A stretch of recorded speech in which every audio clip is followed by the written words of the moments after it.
Mga master, sa video na ito ay nagpapakulo ako ng mainit na tubig. Dito rin sa video na ito ay may dala-dala akong manok, napakatabang manok. Ititinula natin yan.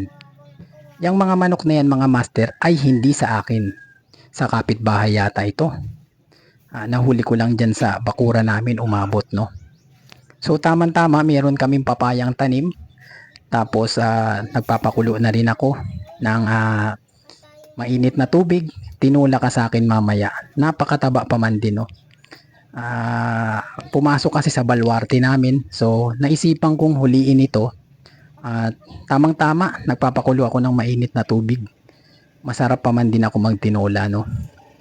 Tamang-tama, pagkulo nito ay gigilitan ko na ang kanyang liig para matanggal ko na ang kanyang balahibo. Ilulublob ko na lang dito sa mainit na tubig.